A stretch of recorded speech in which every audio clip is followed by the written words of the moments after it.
back to Cindy's library, and today let's talk King Lear, or The Tragedy of King Lear by William Shakespeare. Never read it before, and it's definitely a tragedy.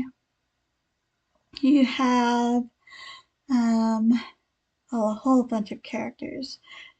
Principally, you have King Lear and his three daughters, and Lear, he trusts his daughters so much he wants to divide everything into three and give it 1/3 to each of them, and aside from a small amount, rely on his daughters for the rest.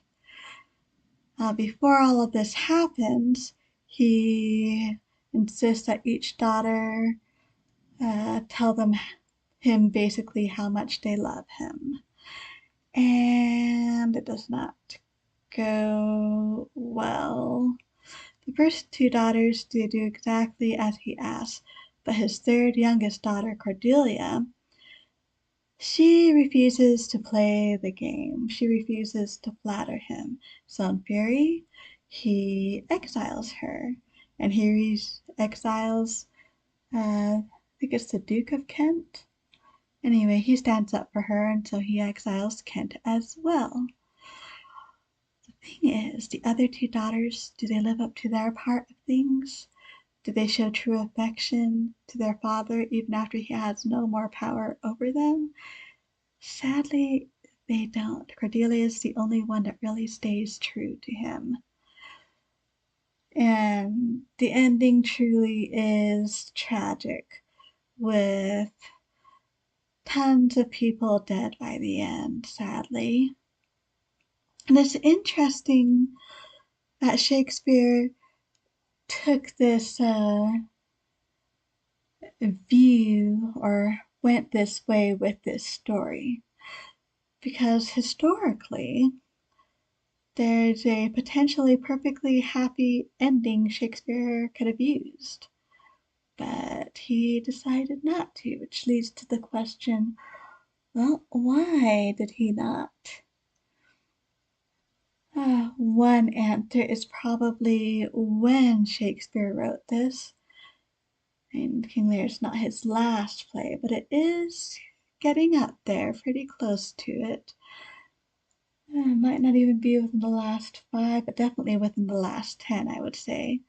So there is that. There is also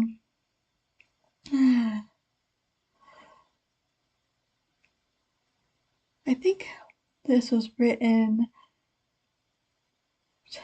I'd have to look at the exact date, but it would not surprise me if it was a time of transition from Queen Elizabeth I to King James I.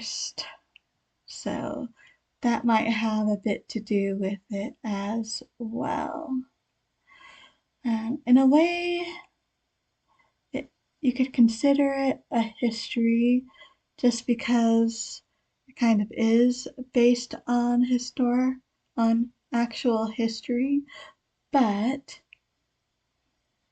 well, we have seen Shakespeare before doing exactly what he wants with his stories and turning them into tragedy or comedy, taking some of the same themes and reusing them and putting them out in a different way.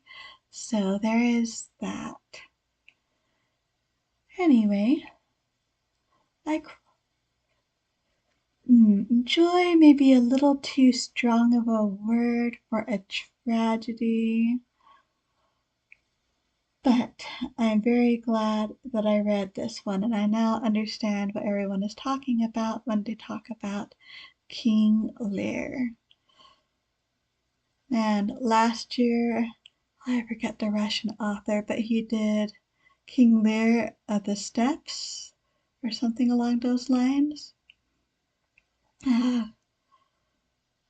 Powerful local man with two daughters who end up being ungrateful to him, and I can now see how it is related to King Lear. Very much so. We also, one more thing, and this is very common with the character of the fool, if ever there is one, in a Shakespeare play. Often the fool is the only one who is seeing things clearly, and it is the case again here. The king's fool, he is the one that sees everything clearly. A pity King Lear did not listen to him more. Might have been nice.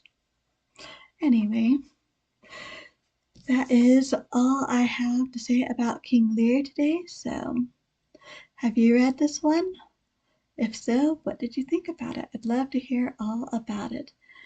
So happy I got to read this one for Shake Temper since I hadn't read it yet. So, there we are. Thank you so much for stopping by. I truly do appreciate it. So until next time, hope we all stay safe and healthy, and as always, happy reading.